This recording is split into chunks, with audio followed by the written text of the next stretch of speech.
Brakatha Yahweh, Brakatha Yahushai, Brakatha Yahweh, Brakatha Yahushai, Brakatha Yahweh, Brakatha Yahweh, Ba'ashem Yahushai, Ba'ashem, Chakwadash, that belongs to the apostles and the elders of great most on which you well. Salutations to the whole for the elect out there, you Akim, to Sadakim, that do this thing in the utmost truth and sincerity. I'm the preacher on. This week's topic is going to be entitled The Eyes of the Lord Upon the Sinful Kingdom. And what you're looking at above is reported UFO sightings from 1906 to 2014. So the little lights represent where they've been sighted. And if you look, the majority of it has been sighted upon America. Whether this is artificially manipulated or whatever, it is accurate according to the scriptures, because when you read Amos 9 and 8, it says, "Behold, the eyes of the Lord Yahweh, Ba'ashem Yahushai, upon the sinful kingdom." That's talking about America. First and foremost, it's talking about Israel. There's a scripture in Deuteronomy, I believe the 11th chapter, that proves that. But secondly, it's talking about America. This is a sinful and wicked place. And the eyes of the Lord are the angels. And how do the angels travel? So you got to put the scriptures together. You have to go now to Psalms chapter 104, verse 3 real quick. Psalms 104, verse 3 says, "Who layeth the beam of his chambers in the waters, who maketh the clouds his chariots." So, the clouds or UFOs or UAPs or whatever you want to call it, these sightings of aerial phenomena, all right, are the chariots of Israel, all right, which in which the angels travel, and they're being sighted all over constantly, who walketh upon the wings of the wind. Now, there was another scripture too where they used some sort of particular light, like you couldn't see anything, and then they used this a particular light, and you saw mad chariots in the air, because the chariots have the ability to cloak itself from visible eye. You know, in fact, Elijah prayed that to the Lord that Elisha's eyes would be open, that he may see the chariots of Israel, and there was thousands upon thousands of different angels, man, chariots, flying, hovering. And in the ancient world, nothing had the capability of being in the air on its own accord. It had to be the chariots, man. It says, "Behold, the eyes of the Lord are upon the sinful kingdom." All right, now, why is America sinful? Well, 1 John 3 and 4 tells you sin is a transgression of the law. And every single law, statutes, and commandments the Most High set in the Bible is being broken here in America. Not only is it being broken, it's being advocated that you break it. It's being advocated to be in the part of the alphabet community. It's being advocated to eat pork, shrimp, lobster, all right, so on and so forth, and all the things that are about justice and righteousness according to the scriptures is frowned upon. This is why the scriptures speak about a turning of things upside down. The so-called white man is a contrarian to the Most High. This is why we call him Satan. Satan means adversary. Everything the Bible says, he's adversarial to it. He deems it wicked. It says, "Behold, the eyes of the Lord Yahweh upon the sinful kingdom, and I will destroy it from off the face of the earth, saving that I will not utterly destroy the house of Jacob, saith the Lord." So the house of Jacob, you Negroes, Latinos, and Native Americans, all right, with all the chosen people of the Lord. And amongst you, all right, there's a chosen within the chosen. That's talking about the elect of the nation of Israel. And that's who we doing this for. That's who the Lord is coming back to save first and foremost, all right, on the first go around. All right, now all Israel shall be saved, all right, but the elect is the one that's going to be what we call the first fruits, what the scriptures call the first fruits, the first to be plucked up, the first to be taken in the chariots. And that's what we're striving to be a part of, man. It says, "Behold, the eyes of the Lord Yahweh upon the sinful kingdom, and I will destroy it from off the face of the earth, saving that I will not utterly destroy the house of Jacob, saith the Lord." So the Lord has always left a remnant, man. You know what I say, man? If this thing is accurate, man, that's heavy. Because you see a bulk of the chariots on the western hemisphere and a bulk of the chariots on the eastern hemisphere. And when these missiles pop off and fly off, all right, it's going to be shot from one end of the earth, as it says in the book of 2nd Ezra, onto the next ends of the earth, all right? So the other ends of the earth for the east, where it was written in Ezra's time, would be the west or California. So World War III is on the brink of happening. We in it right now. All right, it's just not being called that, but we in it.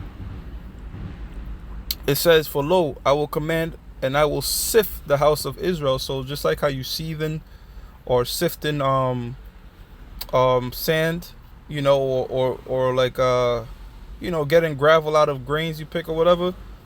That's the same way the Lord is gonna sift the house of Israel, meaning He's gonna have mercy upon His elect. All right, because the elect is scattered all throughout the world amongst the nation of Israel. Within this destruction, the Lord is gonna save His remnant, which we hope and pray we are part of. It says, "For lo, I will." And look, man, this right here is a faith booster that the angels are constantly watching. Are constantly watching His people.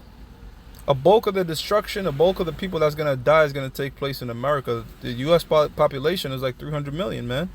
Also a bunch of deliverance, because the majority of the camps starts off here in Babylon, but then you got the camps sprinkled out all throughout the world. So there's gonna be a great deliverance and destruction in America.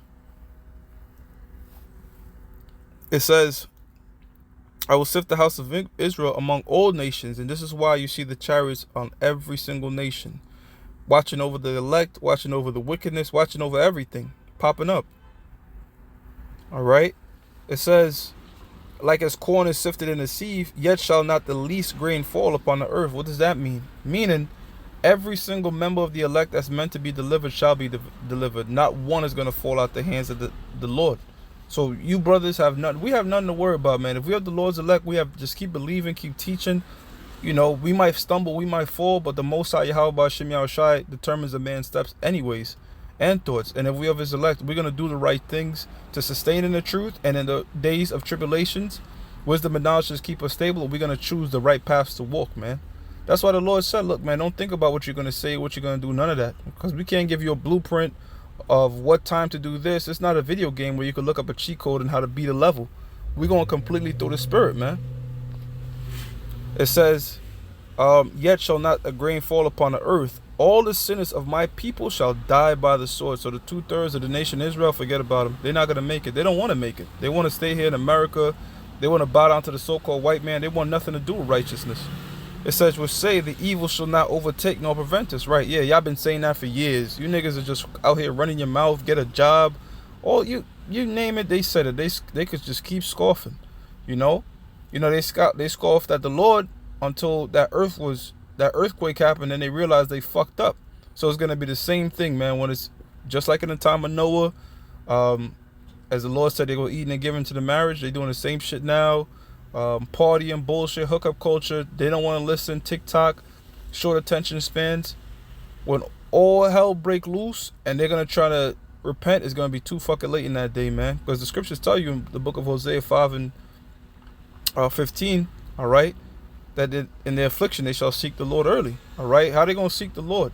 All right, 1 Samuel's the 9th chapter. When one inquired of the Lord, they said, "Let's go see a prophet or a seer." So they're gonna be reaching out to brothers. They're gonna try to find us on the web or whatever, trying to remember the name. Is gonna be too damn late. It says all the sinners of my people shall die by the sword, which say the evil shall not overtake nor prevent us. And that's going to start first and foremost with these camps out there that are teaching bullshit and lies, all right? Because the Lord said He's going to start as His sanctuary, all right? Because they should know better. The scriptures speak about to whom much is given, much is required, all right? That's how come when you have this knowledge and you fumble the bag, you fumble the rock, or you go off, guess what? You have a greater penalty to pay, man. It says, "In that day will I raise up the tabernacles of David." Raising up the tabernacles of David. Not that bullshit that a war is on or these different niggas talking about. Look, it's going to start with those that understand, all right, that King David did walk the earth as a man named King Marshall, all right, that are staying in sound doctrine of what the Spirit has revealed to the apostles and elders, okay? That's the tabernacles of David that is fallen and close up, the breaches thereof, all right? And you see that all the tribes, you got different tribes of all the 12 tribes coming together in unison in the body of the work, man. So that's them breaches being closed up, man, because the blacks go against the Spanish, Native Americans are clicking up with Asian people. They're a bit confused. I'm talking about when they go in jail. They identify themselves with different so-called races, but really races go back to Raza, a seed. We're all from the seed and the stock of Jacob. You Negroes, Latinos, and Native Americans. So we're brothers, man. All right? We come out Jacob's loin. So we're all one race in that sense. of one seed. We all go back to Jacob. It says, in that day will I raise up the tabernacles of David that is fallen, and close up the breaches thereof, and I will raise up the ruins, and I will build it as in the days of old. So that's what we seeing right now. The tabernacles of David is being built, starting first and foremost with this word, man. All right. So this is heavy right here, man. Look at all these UFO sightings all over America, man.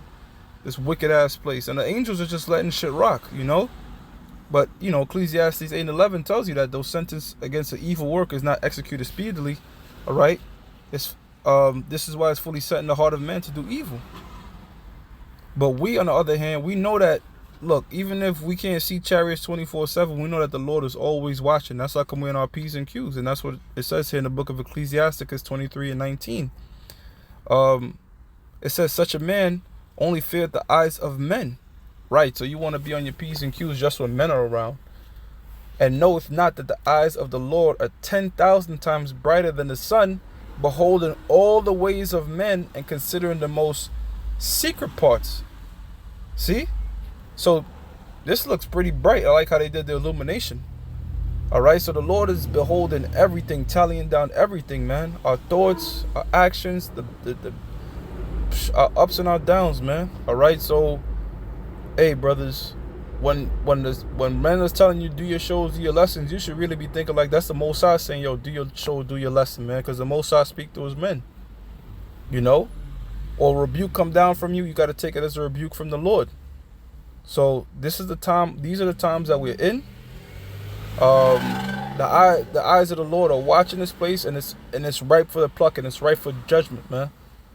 And it's only a matter of time before the Lord come and judge this place.